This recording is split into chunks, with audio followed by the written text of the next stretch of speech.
C'est un processus assez long, c'est un processus assez lourd, mais ça nous a permis à l'époque, en 98, si je me souviens bien des chiffres, on a pu mettre la main sur 35 millions de dollars, ce qui était énorme à ce moment-là. Là. Énorme.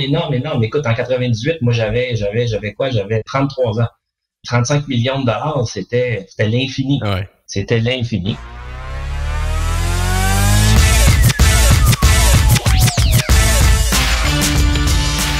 Mon nom est Antoine Gagné et je vous souhaite la bienvenue au 34e épisode du podcast Hypercroissance, présenté et produit par G7 Media, une agence de publicité Facebook.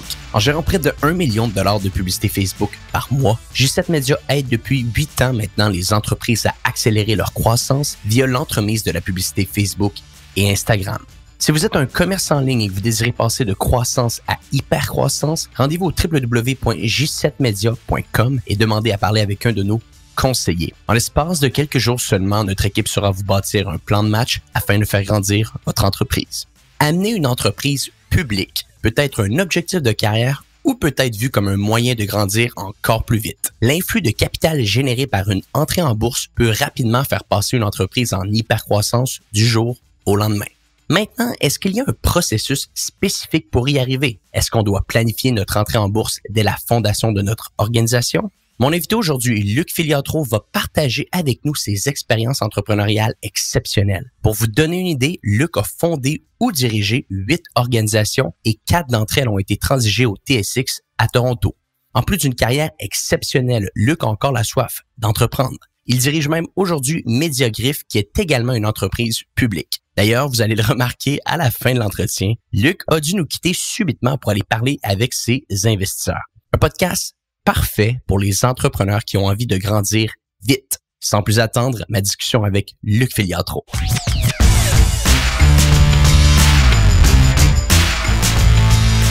Luc Filiatro, tu es le président et directeur général de l'entreprise publique Mediagrif, une organisation qui emploie plus de 600 personnes à travers le Canada, les États-Unis, le Danemark, l'Ukraine et la Chine. Mais avant d'avoir accepté de présider Mediagrif, tu as vécu une carrière entrepreneuriale impressionnante. Pour donner un peu de contexte à l'auditoire aujourd'hui, en 1987, tu as fondé Informission qui est devenue Neuron par la suite, une entreprise achetée par Québecor à la fin des années 90 et qui appartient maintenant au groupe Publicis. Tu as fondé et ou dirigé 7 autres organisations. 3 d'entre elles ont également été des entreprises publiques. Luc Filiatro, au nom de l'équipe de Hypercroissance, merci beaucoup d'être sur le podcast aujourd'hui. Merci à toi, Antoine, de m'avoir permis de participer. C'est un grand plaisir d'être avec vous. Bon, ben merveilleux, je suis content de l'entendre. Puis, Luc, je lisais ta courte biographie. Puis, pour être honnête avec toi, je me demandais clairement comment aborder le podcast. Il y a beaucoup d'organisations qu'il y a eu, beaucoup d'entreprises que tu as dirigées. Puis, si on analyse, on voit que les 8 entreprises que je faisais mention dans l'intro, ils ont toutes eu des centaines, voire des milliers d'employés. Donc, tout ça est continuellement relié à de l'hypercroissance. Donc, je me dis, pourquoi pas juste commencer, si tu pouvais expliquer à l'auditoire aujourd'hui comment que ta carrière entrepreneuriale a débuté, puis par la suite, on pourra peut-être analyser comment tu as été capable, pour certaines d'entre elles, de les amener publiques. Ben écoute, Antoine, en fait, c'est une histoire. J'aimerais bien vous dire que j'avais un grand plan, une grande stratégie depuis que j'avais 5-6 ans, que mon père était entrepreneur. Ben non, c'est pas le cas du tout. En fait, au contraire, moi, je viens d'une famille, mon père était diplomate canadien. Et j'ai eu la chance, je pense, une très grande chance d'aller à l'école, d'être élevé dans 9 pays différents. Alors, je suis né en Angleterre, mais j'ai habité tour à tour en Angleterre, à Trinidad, en Haïti, en Belgique, en Côte d'Ivoire, au Maroc, au Sénégal, puis aux États-Unis. Puis au Canada, à travers ça, de temps en temps, on revenait pour quelques mois. Alors, tu sais, point de vue carrière, en fait, plus jeune, je pensais que je voulais être médecin. Ça n'a pas marché pour moi, la médecine. Je me suis retrouvé à étudier en génie, ingénieur en physique. Et évidemment, c'était l'époque là où l'informatique devenait accessible à tous. Là, les premiers ordinateurs, les PC sont arrivés à peu près dans ce temps-là. Fait qu'évidemment, je bisounais beaucoup avec des ordinateurs. Et très rapidement, après l'école, en fait, je me suis joint à une organisation qui avec 3 copains, puis on faisait de la programmation pour des clients. C'est pas compliqué. On voulait un peu maîtriser notre avenir. Fait que plutôt que d'aller essayer de travailler chez, je sais pas moi, Lavalin ou peu importe, là, où là, beaucoup des ingénieurs se ramassaient. Ben, on a commencé à développer des programmes pour des clients. Et moi, ma particularité, c'était que je développais des programmes pour ce qu'on appelait de l'informatique scientifique. Alors, comme j'avais étudié en génie physique, évidemment, je faisais pas de l'informatique de gestion, je faisais de l'informatique scientifique avec beaucoup de mathématiques, des trucs assez complexes. Puis au début, je faisais des petits contrats pour des programmes là, de simulation, puis des équations mathématiques bien compliquées, là, des affaires que je comprendrais même plus aujourd'hui. Mais très vite, les clients m'ont demandé de faire plus, de développer des plus grands programmes, des plus gros programmes, puis tout seul, j'y arrivais pas. Fait que j'étais allé engager quelqu'un pour m'aider, puis j'étais allé engager un autre quelqu'un pour m'aider, puis un autre, puis un autre, puis un autre. On s'est retrouvés 5, 10, 15 assez vite, puis là, à un moment donné, le projet est fini. Alors, le projet est fini, mais qu'est-ce qu'on fait avec les gens? On quand même pas les renvoyer chez eux, là. Et un peu au hasard de la vie, je me suis ramassé à chercher des contrats pour garder nos gens occupés. Et puis, ben, chercher des contrats, ça revient à faire de la vente. Et là, ben, on attrapait des plus gros contrats, on engageait des gens, puis et tout projet finit par terminer. Et là, ben, d'une affaire à l'autre, la compagnie a vraiment grossi là de manière importante. On a commencé ça, comme tu le disais, en 87, 88. Et en 2000, on était rendu 1400 quelques employés, à peu près, si je me souviens bien, là, j'ai plus les chiffres précis en tête, mais 125 millions de revenus. On est entré à la bourse en 1998, en avril 98. Voilà, c'était la première entreprise. Puis j'étais avec trois associés, nous étions 4. On s'est extrêmement bien entendu.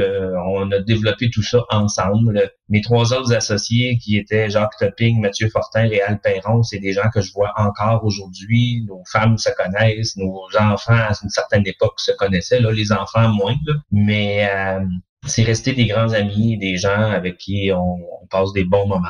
Et on a travaillé très fort, on a appris sur le tas, comme on dirait. Là. On se faisait aider par différents coachs, différents conseillers de diverses sortes là, au fur et à mesure qu'on avançait. Mais fondamentalement, notre grande passion, c'était toujours l'informatique, les logiciels, les programmes, puis développer de plus en plus de choses, de plus en plus transformante. On était toujours pas mal à l'avant-garde des technologies. Moi, j'ai utilisé des interfaces graphiques bien avant que les interfaces graphiques existent.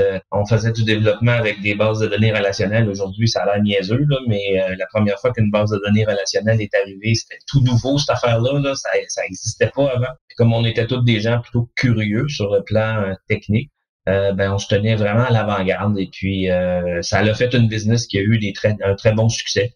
À travers le temps, on a fait toutes sortes de choses. On a développé un logiciel automatique pour la correction du bug de l'an 2000. Puis c'était probablement vers 94-95 à peu près. Et c'est ça qui nous a mis sur la map là, comme organisation véritablement internationale. Okay. Parce qu'avant ça, on était une business de logiciels, mais plutôt local au Québec. Mais à partir du moment où on a développé ce logiciel-là, écoute, on s'est fait contacter par des entreprises en Chine, des entreprises en Europe, des entreprises un peu partout aux États-Unis, qui nous demandaient d'aller régler leur fameux bug de l'an 2000. Et d'une manière c'est là que notre croissance là, s'est vraiment accélérée énormément. Il y avait une demande très forte pour ce type de système-là. Et on a eu la chance, en fait, de développer quelque chose qui s'est avéré être coté par un groupe qui s'appelle le groupe Gartner, qui en informatique, c'est pas mal la référence. Là, c'est eux autres qui jugent les logiciels. Et ils nous ont jugé, après énormément d'efforts, comme étant le meilleur logiciel de conversion au monde. Oh wow. Pour régler le bug de l'an 2000. Et à partir du moment où on a eu ce rating-là, on faisait plus des ventes, on prenait des commandes. Et là, les clients, littéralement, faisaient la file pour commander nos logiciels. On avait, je dis pas qu'on pouvait faire n'importe quoi, mais on demandait des prix, on avait le contrôle de notre pricing. Et c'est là que la croissance a vraiment s'est mise à accélérer de manière fulgurante. Là, parce qu'auparavant, je sais pas, on engageait 1 ou 2 employés de temps en temps. Là, c'était rendu, je me rappelle la première fois que la personne qui s'occupait des ressources humaines, un moment donné, nous a dit, écoute, j'en ai 22 qui commencent ce matin, là, un lundi matin. Puis on engageait, là, c'était incessant. Là. Mais parle-nous de ça un peu, tu sais, qu'est-ce qui vous a poussé à un certain point? Puis c'est ça que je veux qu'on discute aujourd'hui parce que c'est complètement fascinant que t'as fondé ou dirigé, parce que des fois, t'arrivais davantage en tant que dirigeant, des 4 entreprises publiques, là. Donc, tu l'as pas fait une fois, tu l'as fait 4 fois. Moi, j'aimerais ça que tu nous parles un peu de ça. Accélération de croissance phénoménale après que vous avez eu le prix que tu nous as mentionné. Qu'est-ce qui vous a poussé également à ce moment-là de se dire, bon, là, c'est le temps de faire le saut, puis faut qu'on devienne une entreprise publique. Est-ce qu'il y a eu un élément déclencheur? Est-ce que c'était de la pression peut-être de gens à l'externe qui disaient c'est le moment que vous fassiez ça, vous avez besoin d'un flux de capital plus important si vous voulez passer à un autre niveau? Quel a été l'élément déclencheur ici? Ben, en fait, c'est la croissance. Hein? Puis qu'est-ce que c'est la croissance, en fait? C'est que tu as plus de demandes que ce que tu es capable de fournir aujourd'hui. Et il y a une règle en affaires, les clients, en général, ils te payent après qu'ils ont reçu qu'ils veulent avoir. C'est comme ça que c'est fait, là. Si tu vas au restaurant, normalement, tu manges avant de payer. C'est bien rare les places qui te font payer avant de manger. Il y a McDo qui fait ça, oui. Si tu vas manger au McDo, tu payes avant de le manger. Mais dans le domaine où on était, les clients payent après. Et on avait tellement de demandes, il fallait engager des gens, comme je mentionnais tantôt, là, 22 un beau lundi matin. Mais tu commences à les payer le jour que tu les embauches, les gens. Tu sais, il y a des payes à faire une semaine ou 2 semaines plus tard. Et ce besoin-là d'engager, de développer, d'améliorer nos logiciels crée sur une entreprise tout simplement un manque de liquidité. Tu as beau faire des profits, ben, tu peux réinvestir tes profits, mais la croissance était tellement forte que c'était pas suffisant. Puis là, ben, tu tombes dans une mécanique où il faut que tu ailles chercher de l'argent pour être capable d'embaucher, de développer, de commercialiser. Puis cet argent-là, tu n'as pas 1000 façons. Là. Tu peux le prendre à la banque, tu peux aller l'emprunter. Mais en 1987, 8, 9, 10, là, les banques, ils prêtaient pas à des compagnies informatiques. Les banques prêtaient à des compagnies de construction, à des usines, puis ils prenaient une pile de 2x4 en garantie, ils prenaient une bétonneuse en garantie, mais toi, compagnie informatique, tu avais quoi à donner en garantie? Tu n'avais rien du tout. Comme on disait à ce moment-là, les actifs prenaient l'ascenseur et retournaient chez eux le soir. Donc, tu n'as rien à offrir à une banque pour te financer. Et dans les années 90, le capital de risque, ce qu'on appelle le private equity, je sais pas c'est quoi le bon mot français, mais écoute, si ça existait, c'était très, très petit, ça commençait, mais je pense même pas que c'était encore là. C'était pas à la mode comme aujourd'hui. Non, c'était pas là. La façon d'obtenir des fonds importants, c'était de recourir au marché public. Et ça, peu de gens le voient comme ça, mais la bourse a été inventée pour permettre aux entreprises d'obtenir du capital. Mm-hmm. La bourse n'a pas été inventée pour permettre aux investisseurs de gagner de l'argent. Quand la bourse a été inventée, là, quelque part autour des années 1900, du moins pour la bourse américaine, c'était l'ère industrielle. Les premières industries automobiles commençaient à arriver, les grands fabricants d'acier, etc. Puis construire une usine, ça nécessitait des capitaux très, très, très importants. Et les compagnies ne pouvaient pas emprunter de l'argent à une banque puisqu'ils n'avaient pas encore vendu d'auto, d'acier ou je sais pas, de tracteurs, peu importe ce qu'ils fabriquaient. Et le mécanisme de la bourse a été développé par le monde financier de l'époque pour dire, ben, ces entreprises-là vont se financer en émettant des actions, puis ça va permettre les investisseurs vont faire un meilleur rendement que s'ils avaient mis leur argent à la banque. Et ça fait qu'il y a beaucoup de personnes mettent un petit peu d'argent, mais ça finit par en faire assez pour que l'entreprise réussisse à construire son usine, démarrer ses affaires et éventuellement commencer à faire des ventes et offrir du rendement à ses actionnaires.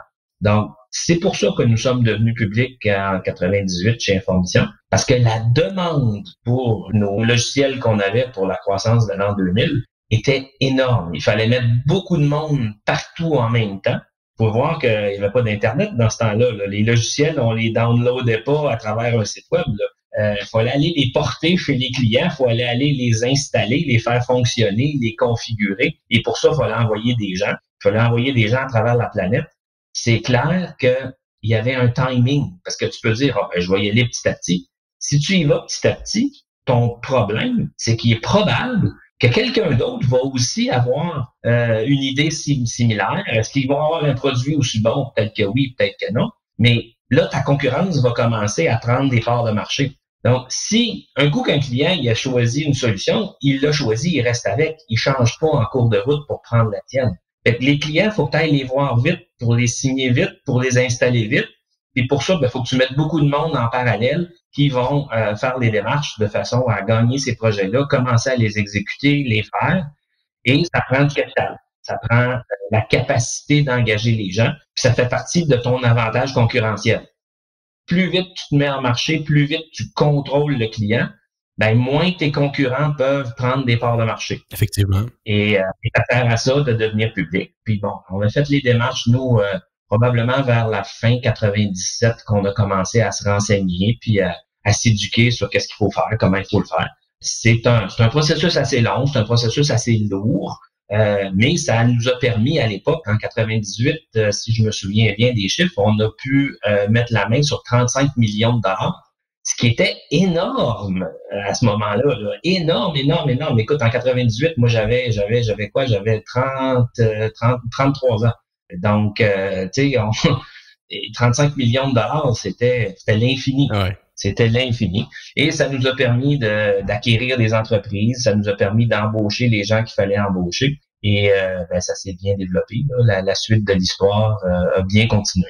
Et parle-moi un peu de ça, parce que là, vous avez fait votre IPO en 98. Toi, corrige-moi si je me trompe, je pense que tu as quitté l'entreprise en 2000, c'est ça? Effectivement. Donc, t'es pas resté tellement longtemps dans l'aventure publique. Est-ce que c'est qu'à un certain point, tu trouvais que finalement, le pouvoir que tu avais quand tu étais une entreprise privée, le pouvoir, la manière d'opérer ton organisation était plus la même quand tu es arrivé public? Est-ce que c'est une raison différente? Qu'est-ce qui a pu se passer ici? Pas du tout. Là, ça n'a rien à voir avec le fait que l'entreprise était publique. Si je te raconte l'histoire, en fait, c'est en 80, pas longtemps après qu'on est devenu public, l'histoire du fameux bug de l'an 2000, là, ça commençait à baisser, évidemment. Et ce qui devenait très, très, très à la mode, c'était l'Internet. L'Internet, c'était nouveau. Moi, j'ai eu mon premier email en 1997. Alors, fait que c'était nouveau. Puis là, les premiers sites web commençaient à apparaître. Et probablement quelque part, je sais pas, début ou peut-être milieu 99, on a commencé à acheter des entreprises qui faisaient de l'Internet, qui faisaient des sites web. Et je me souviens très bien, on en a acheté une petite qui était à Québec, qui à cette époque-là avait fait un des premiers sites web de IGA, si je me souviens bien. Et à un moment donné, on s'est intéressé à acquérir une entreprise qui s'appelait Intellia. Alors, cette entreprise, elle est bien connue. Le dirigeant principal était Alexandre Taillefer et son collègue Martin Le Sauteur. Malheureusement, Intellia appartenait à 85% au groupe québécois. Donc, bien qu'ils en étaient les deux dirigeants, ils n'en étaient pas les pleins propriétaires. Donc, si tu veux acheter une entreprise, il faut que tu ailles parler à son propriétaire. Tu parles pas juste à son dirigeant. Et le propriétaire de Intellia était québécois, par M. Pellado, Pierre-Carl Pellado. Et pas très longtemps après avoir eu quelques discussions avec Alexandre et Martin, on s'est ramassé dans le bureau de Pierre-Carl. Puis on a dit, Pierre-Carl, on aimerait ça acheter Intellia. Pierre-Carl a dit, pas question. Moi, je veux pas vous vendre Intellia. C'est l'avenir, l'Internet, le web. Mais bon, fait qu'on était un peu déçus. Pierre-Carl nous regarde et dit, mais je serais peut-être intéressé, par contre, moi, à vous vendre Intellia, mais à acheter les deux ensemble après, en garder la propriété des deux. Puis connaissant le développement que vous voulez faire, non seulement je suis prêt à faire ça, mais en plus, je vais rajouter de l'argent dans la cagnotte pour vous permettre d'aller encore plus vite. Ça commençait à être plus intéressant. Et écoute, quelques mois plus tard, là, on a ficelé toute cette transaction où finalement, Intellia et Informission se sont mises ensemble. Québécois avait une bonne partie des actions, mais l'entreprise a continué d'être publique. Ce qui fait que je suis parti, moi, pas très longtemps après la transaction. C'était plutôt le changement de culture majeur que Québécois a amené en tant que nouveau propriétaire. Ça fonctionnait pas avec ma façon de voir les choses et je suis tout simplement parti pour dire non, c'est pas comme ça. C'était pas le fait que l'entreprise soit publique, bien au contraire. Et je suis même resté moi au conseil d'administration je pense que c'était jusqu'en 2007 où j'étais toujours présent au conseil d'administration du groupe New Run là, qui appartenait à Québécois. Alors, c'est comme ça que ça s'est passé. Puis il y avait probablement quelque chose à voir aussi avec le fait que j'avais reçu un appel d'un chasseur de tête qui m'avait parlé d'un projet qui était à cette époque-là dirigé par Jean Monti, qui était le président, comme on sait, de Bell Nortel dans le temps que tout ça était ensemble. Et Jean Monti voulait créer une place d'affaires, donc un marketplace pour les PME au Canada. Et il recherchait quelqu'un pour diriger ça. Alors, fait que le chasseur de tête me parle de ce projet-là. J'ai eu quelques rencontres. Je trouvais que le projet était très, très, très excitant. Puis moi, je suis un créateur. Là. C'est clair que j'aime bâtir les choses. Et chez Neuron, bon, écoute, on avait déjà bâti quelque chose de drôlement important. Là. Puis, je suis pas du genre à me dire, j'aime ça, moi, augmenter de 5% par année. Et là, ce qu'on me proposait, c'était de me joindre à une équipe de 2 ou 3 personnes. Donc, c'était minuscule. Mais l'objectif, c'était, on allait probablement se retrouver 250-300 personnes un an ou deux plus tard. Fait que ça me parlait beaucoup. Puis c'était un projet qui était de développer un site Internet pour les PME dans le Canada au complet, qui leur aurait permis de faire des transactions en ligne, mais des transactions d'affaires. Ça s'appelait Belzinc et ça avait comme objectif de utiliser le pouvoir d'achat de Bell Canada, et de partager ce pouvoir d'achat-là avec un paquet de PME qui devenaient membres du réseau Belzic. Alors, écoute, j'ai commencé, je pense, en septembre 2000 ou à peu près, là. Et j'avais pris une partie de l'été off. Ça faisait fort longtemps que je n'avais pas pris des vraies vacances. Fait que j'ai commencé en septembre 2000 et on était 4. Et très exactement 6 mois plus tard, on était à peu près 150-160. On avait développé un centre informatique gigantesque là, qui était... en fait, je pense que notre centre informatique aurait été assez gros pour rouler toute la Banque Royale au complet. Et on avait comme objectif d'aller chercher 1 million de clients qui étaient des entreprises dans tout le Canada, Québec, Ontario, jusque dans l'Ouest. Alors, c'était un projet formidable. Qui finançait? OK, fait que Bell, ils ont injecté un paquet de capital puis ils vous ont dit go, go, go. À ce moment-là, je dirais pas que j'étais illimité, mais presque. C'était quasi... Tout ce écoute, j'avais accès à Cossette pour faire des annonces à la TV. J'avais accès à tous les centres d'appel de Bell, dans lesquels, je pense, à ce moment-là, il y avait à peu près 5000 personnes qui travaillaient dans les centres d'appel de Bell. Fait que les entreprises se faisaient appeler par les centres d'appel de Bell. « Hey, aimeriez-vous ça, devenir membre de Belzinc? Ça coûte juste 39,95 par mois. » Ça fait quoi, ça, Belzinc? Ah, ça fait tout. Et écoute, on a réussi à signer à peu près 250 000 clients en 2 ans. Oh, wow! Il était énorme, mais ça en prenait à peu près 700 000 pour se rentabiliser. Puis il fallait se rendre à 1 million de clients pour être vraiment rentable. Puis 1 million de clients, à ce temps-là, ça représentait à peu près 40 de pénétration dans les PME au Canada. Et c'était un projet d'une ambition extrême. D'ailleurs, le concepteur du projet, là, celui qui a inventé cette idée-là, j'étais pas l'inventeur du projet, moi je suis pas un inventeur, je suis plutôt un dirigeant. Et c'était Patrick Pichette. Puis Patrick Pichette est devenu, par après, était le CFO de Google. À cette époque-là, Patrick Pichette était un des grands conseillers de Jean Monti. Et fait que le projet était d'une ambition là vraiment, vraiment fantastique. Et j'ai eu la chance de travailler sur ce projet-là, d'engager les meilleurs qu'on pouvait trouver au Canada pour travailler dessus, de me faire conseiller par les meilleurs, que ce soit en marketing, en vente, en finance. Là. J'ai appris énormément pendant cette période-là. Donc, Luc, une histoire assez impressionnante, celle de Belzinc, qui, bon, un petit peu de ce que tu me disais à un certain point, t'es pas nécessairement quelqu'un qui a envie de faire juste de la gestion et de l'optimisation day-to-day. Donc, un emploi chez Bell était pas ton prochain choix de carrière, on va dire ça comme ça. Qu'est-ce que tu as voulu faire par la suite? C'est quoi qui t'intéressait pour continuer ta carrière entrepreneuriale?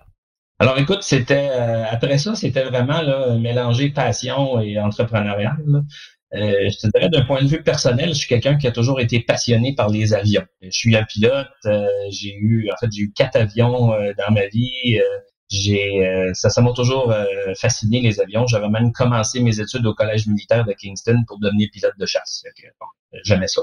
Et j'ai regardé parce que je me disais là, je veux me partir quelque chose dans le domaine de l'aviation. J'avais regardé plusieurs projets. Et finalement, j'ai décidé de démarrer une entreprise qui s'est appelée Nortec Aérospatiale, qui était une entreprise de maintenance d'avions commerciaux. Alors, vraiment parti ça de zéro, là, comme on dit, 0, 0, 0. On a commencé par acheter un vieux hangar qui était sur le bord d'une piste d'avion, bien sûr, parce qu'il faut que les avions puissent entrer, arriver et repartir. Alors, on avait acheté l'ancien hangar de Conifère qui se trouvait à l'aéroport de Québec. On a démarré le travail, engagé des gens, trouvé des contrats. Et très rapidement, j'ai réussi à amener cette entreprise-là en bourse. Oh wow. En 2002, elle est devenue publique. Pour les raisons qu'on discutait un peu plus tôt, démarrer une entreprise qui fait de la maintenance d'avions, ça prend beaucoup de capital. Parce que là, on parle d'acheter des outils, d'acheter des buildings dans lesquels tu peux parquer. En fait, c'est un garage d'avions. C'est comme ça qu'il faut voir ça.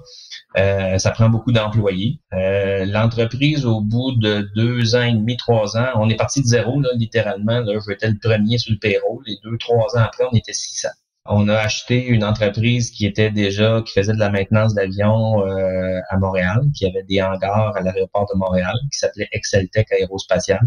On a même changé notre nom pour s'appeler Exceltech parce que eux avaient une histoire qui remontait 20-25 ans en arrière. Puis dans le domaine aérien, d'avoir une longévité, surtout pour le safety, là, la sécurité, ben, c'est très important. Alors, lancer Exceltech Aérospatiale, amener public, ça a connu une très, très forte croissance au début. On est devenu le 2e plus gros entreprise de maintenance d'avions au Canada après Air Canada, en l'espace de 3, peut-être 4 ans. Mais moi, je suis curieux, Luc.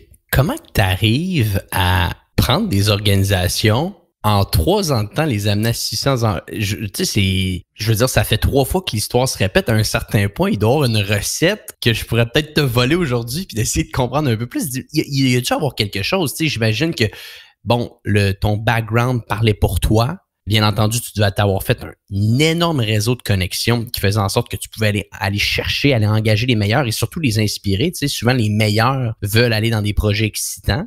Est-ce qu'il y a quelque chose que tu as été capable de voir qui a été répliqué d'une organisation à l'autre? Ben, je te dirais, là, si on fast forward d'après mes 8 organisations, on me pose souvent cette question-là, tu sais, comment ça se fait que tu arrives à faire croître des entreprises comme ça?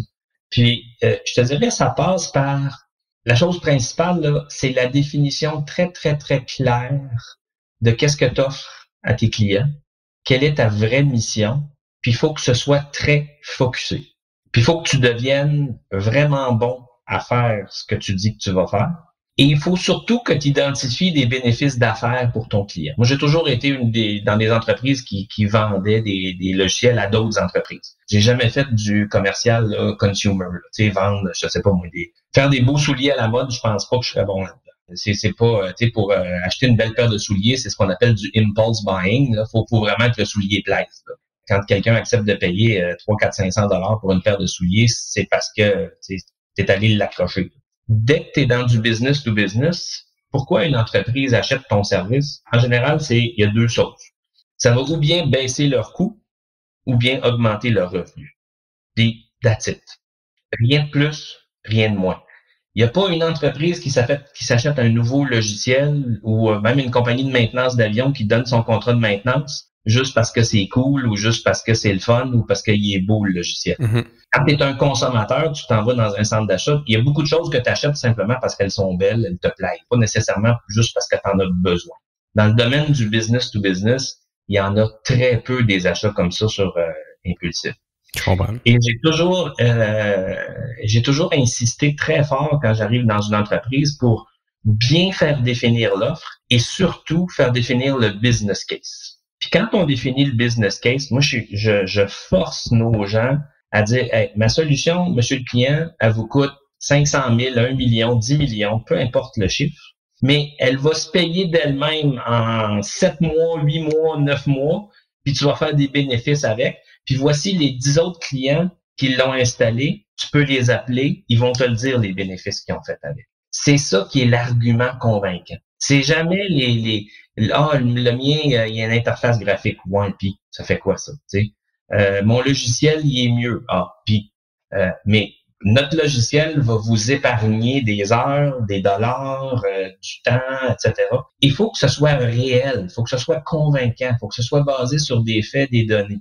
Puis quand on met en place cette offre-là, ben tout à coup, il commence à apparaître de la demande pour ton produit. t'en fais une bonne promotion, tu te débrouilles pour que les gens le voient, le connaissent, tu essaies d'aller gagner des prix, il faut qu'il t'aies de la visibilité. Mais là, il commence à avoir de la demande pour ton projet, ton produit.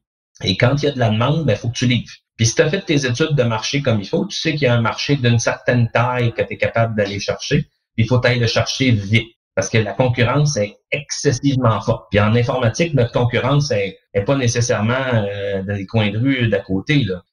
Tu peux très bien, tout à coup, là, il apparaît une entreprise au milieu du Tibet, puis ils ont fait de quoi qui est mieux que toi, puis that's it.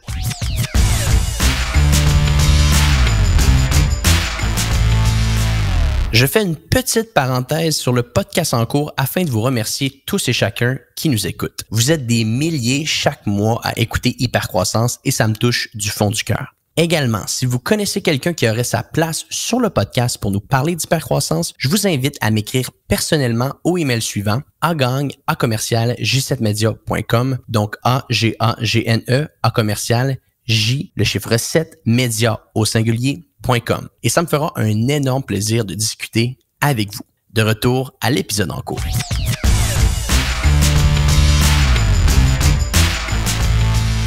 Donc, Luc, après 2 entreprises que tu as été capable d'amener publiques, il y a Einstein Technologies que tu as fait partie, que tu es rentré là en 2007.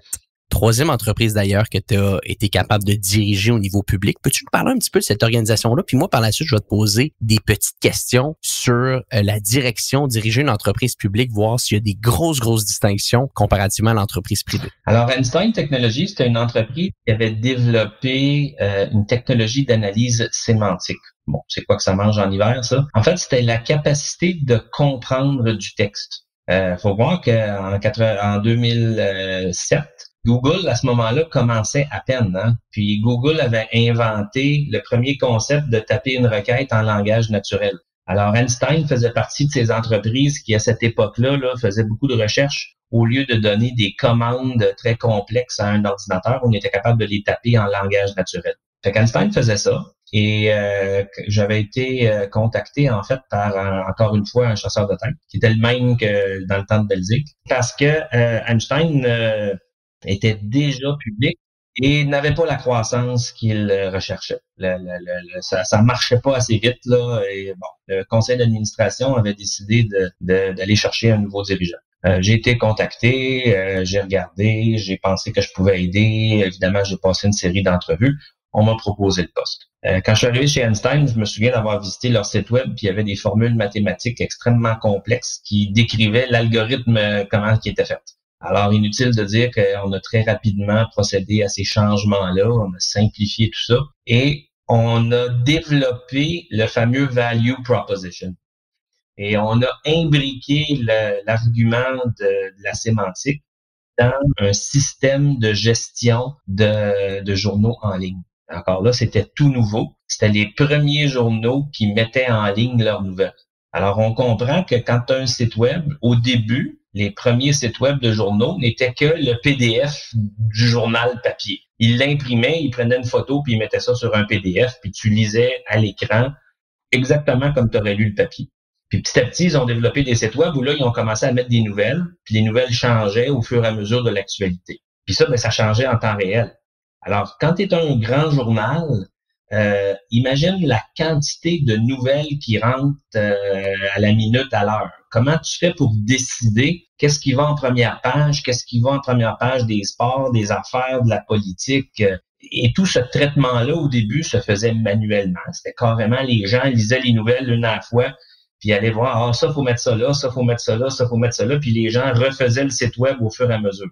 C'était très lent et très inefficace comme processus. On a développé chez Einstein, en fait, avec la capacité de lire du texte et de comprendre ce que c'était. On avait développé des algorithmes qui lisaient automatiquement tous les fils de nouvelles entrants, lisaient les textes, étaient capables de les lire en plusieurs langues, étaient capables de les catégoriser, de mettre les poids, puis d'aller figurer où ça allait dans le site web, mais de manière complètement automatisée. Fait qu'en gros, on est parti d'une technologie très complexe, très puissante. On lui a donné un usage d'affaires. On a fait un système qui était capable d'automatiser la mise en ligne de nouvelles pour les grands journaux. Et ça, on s'est mis à dire, là, on vend plus ça. Là. Au début, quand je suis arrivé là, il y avait des contrats avec des centres de recherche, avec la défense, c'était pas mal éparpillé. Puis là, on a dit, garde, nous autres, on développe des systèmes pour les grands journaux de ce monde. Alors, on avait répertorié qu'il y en avait, si je me souviens bien, 1600 quelque chose de ces grands journaux-là. Puis on s'est mis à courir après les 1600 dans un ordre bien précis. On en a signé, je me souviens plus, là, 80-90 en l'espace de 2-3 ans. Et là aussi, on a à peu près triplé la business entre le moment où je suis arrivé puis 2 ans, 2 ans et demi plus tard.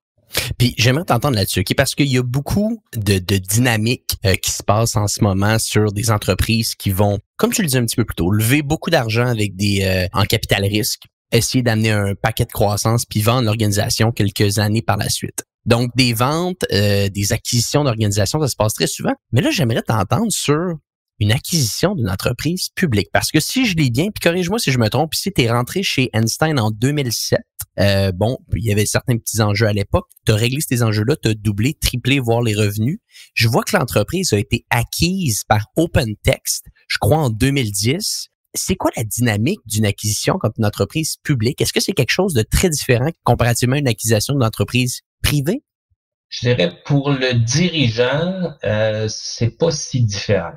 C'est parce que ça reste, tu sais, comment ça s'est passé, l'acquisition d'Einstein, ben les gens d'OpenText, à un moment donné, nous ont vus, tu sais, parce que tu es une entreprise publique, donc ils voient beaucoup de choses. Et ça les a intéressés, tu sais, puis bon, il y a eu des contacts qui ont été faits. Puis à un moment donné, on dit, écoute, on serait intéressé à acheter l'organisation. Et à partir de là, il y a une grosse différence, parce que quand tu es une entreprise publique, ça veut dire que les propriétaires de l'entreprise sont les actionnaires publics. Pas toi, le dirigeant. Bien sûr, j'avais une petite partie de la propriété, c'est ça l'intérêt d'une compagnie publique, mais je n'étais pas le décideur qui pouvait dire oui ou non à l'offre d'achat. Donc, quand tu as une offre d'achat comme compagnie publique, il y a tout un paquet de règles là, qui doivent être suivies. Mais ultimement, la décision d'accepter ou pas l'offre appartient aux actionnaires. Donc, ça se passe par une assemblée spéciale des actionnaires et un vote. Prenons par exemple, là, tout le monde connaît l'histoire d'Air Canada puis d'Air Transat qui s'est passée il y a quelques mois. Ben, Jean-Marc Eustache, que je connais bien, qui est le fondateur de Air Transat, ne peut pas décider tout seul de la vente. Il doit aller aux actionnaires, il doit faire accepter. L'offre d'achat a même pas été acceptée la première fois.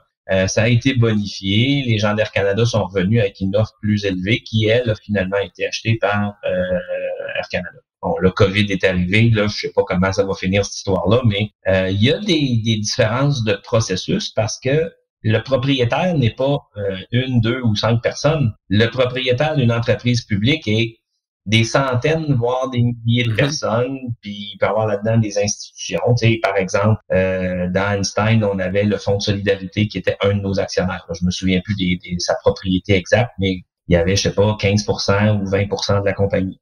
Donc, quand le Fonds de solidarité pose son vote, ben il vote l'ensemble de ses actions. Puis pour que la décision soit acceptée, il faut qu'il y ait 50% plus un des votes qui soit en faveur de la proposition. Puis, OK, je vais te poser des petites questions si ça te dérange pas, Luc, parce que je trouve ça excessivement fascinant, la direction d'une entreprise publique. Je connais pas beaucoup de gens. T'es le premier sur Hypercroissance, vraiment. C'est le 34e épisode aujourd'hui qu'on reçoit qui nous parle, qui a été capable d'amener des entreprises publiques. Donc, ça te dérange pas. J'aimerais ça en apprendre un petit peu plus là-dessus. Puis, avant qu'on fasse le podcast, on avait eu des discussions ensemble, puis tu m'avais dit un truc qui m'avait vraiment fasciné, que certains entrepreneurs aux States que tu avais rencontrés, quand ils arrivent puis qu'ils s'en vont faire leur plan d'affaires ou aller chercher du VC Capital la première fois, à la deuxième page de leur PowerPoint, c'est tout de suite marqué que là, ils s'en vont public dans 1 an, 2 ans. Bref, c'est dans leur vision très claire dès le départ que la business va être tradée au niveau public. Et moi, je veux t'entendre là-dessus. Est-ce que toi, dans certaines organisations, clairement pas pour Neuron, parce que bon, tu l'avais mentionné au début, c'était pas ça l'idée, là, ça a été lancé un petit peu par hasard. Mais est-ce que toi, c'est la vision maintenant que tu amènes dans la gestion des organisations de se dire, si elle est privée, le plus rapidement possible, on doit l'amener public pour différentes raisons que tu vas nous expliquer. Et également, j'aimerais ça t'entendre sur les entrepreneurs au Québec, si à un certain point, on devrait peut-être pas avoir plus cette vision-là également. Devenir public n'est pas un objectif, c'est un moyen. C'est pas du tout un objectif.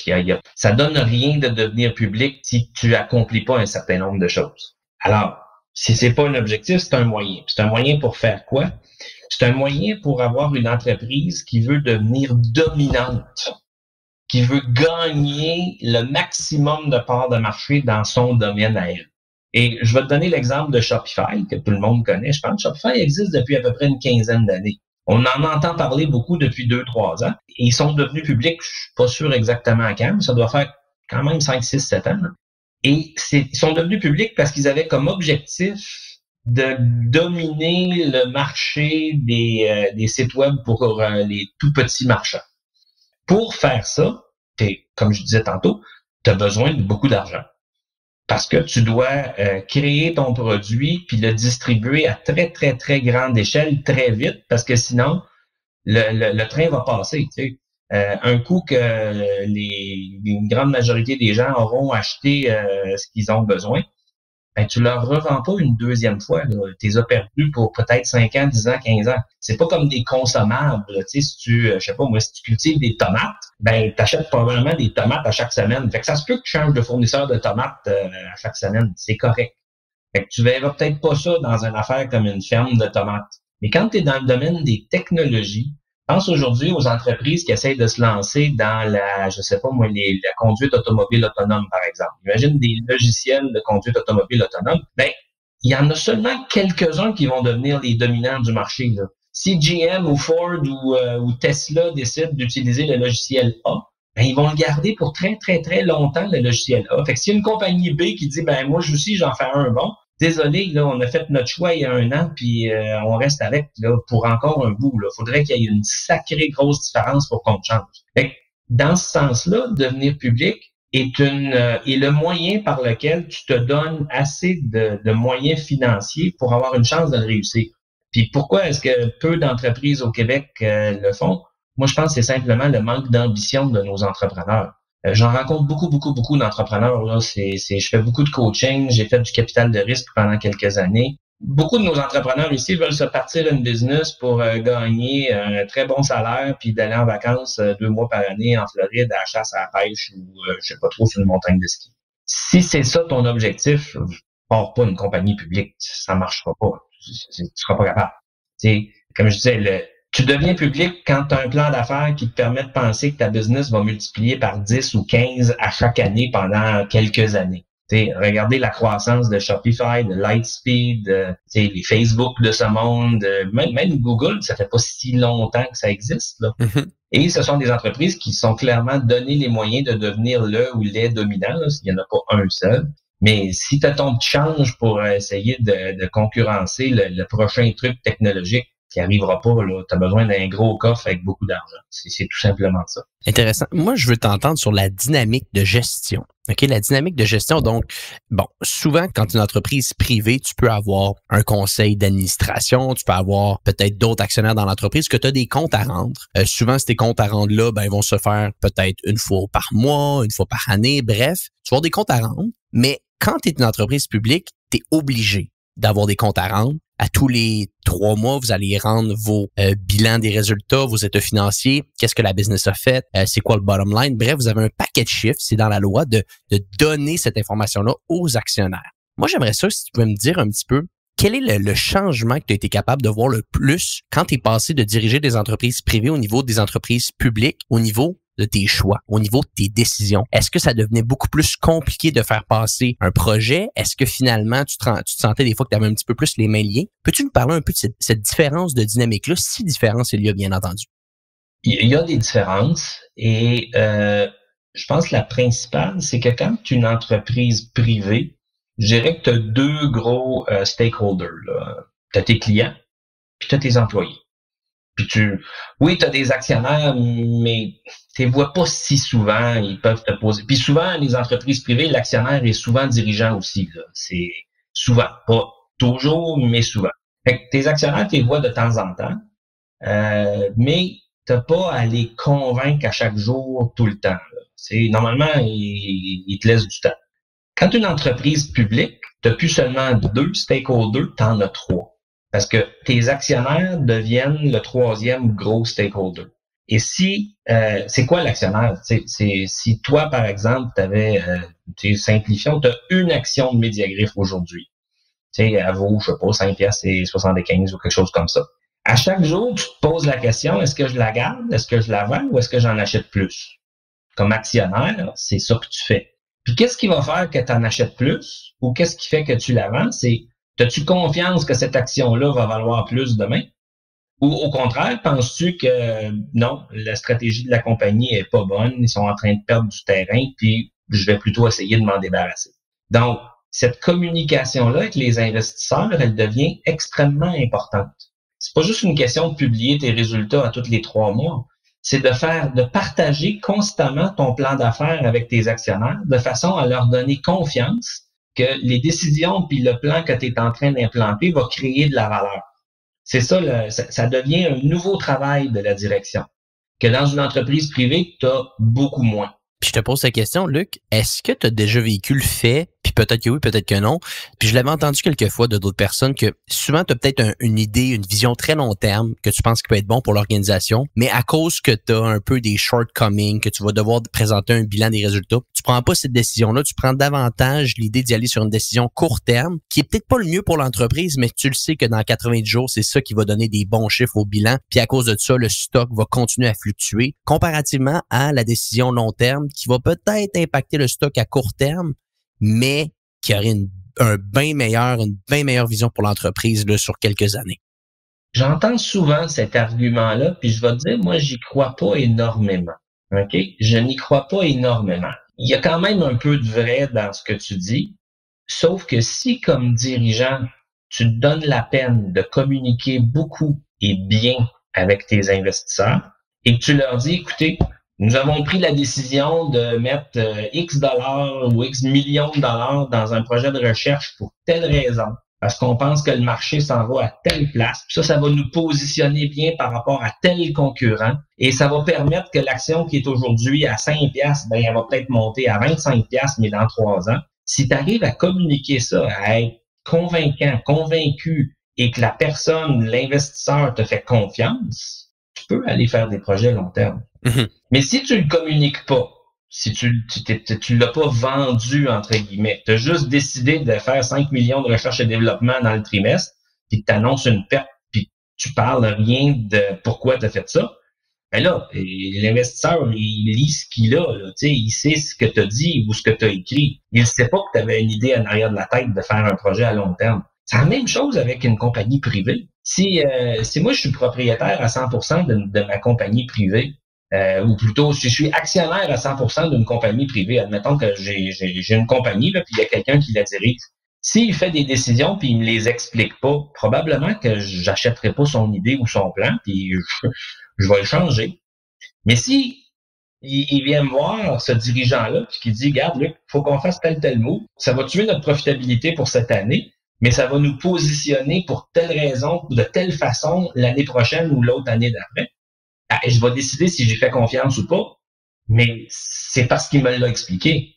Trop de dirigeants de compagnies publiques n'expliquent pas leur plan. Si tu ne l'expliques pas, ben tu peux pas penser que les gens vont le deviner, là.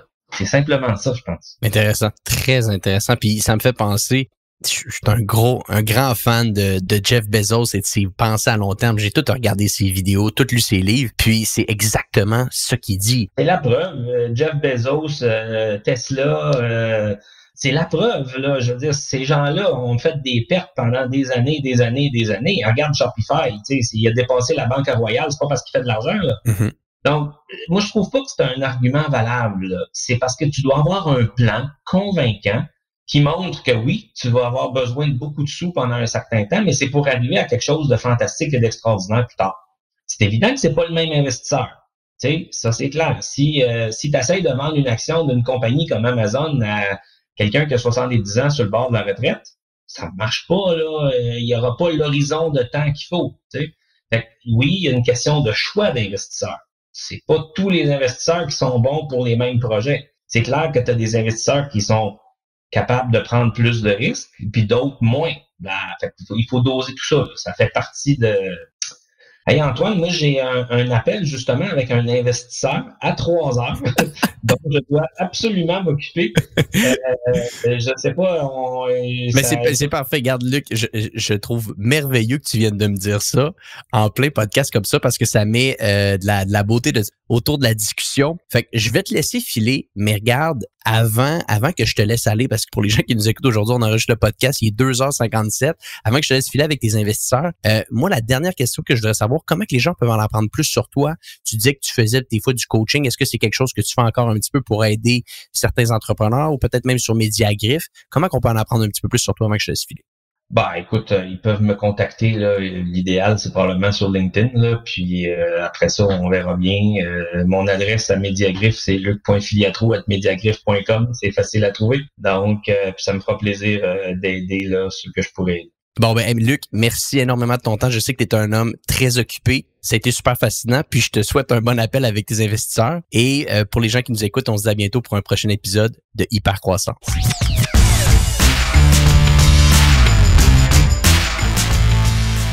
Pour être très honnête avec vous, j'ai toujours du mal à comprendre comment Luc a été capable d'accomplir autant de projets en 30 ans de carrière. Fonder des entreprises et les amener publiques en 18 mois me paraissait impossible jusqu'à parler avec Luc.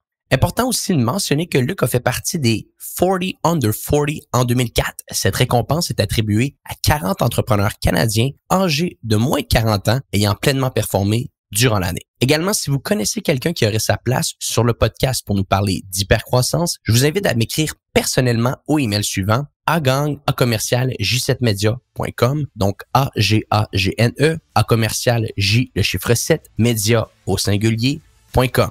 Et ça me fera un énorme plaisir de discuter avec vous. Je termine en vous invitant à nous donner une note de 5 étoiles sur iTunes ou sur votre plateforme de podcast préférée. Vos commentaires sont également très appréciés. Sur ce, on se dit à bientôt pour un prochain épisode de Hypercroissance.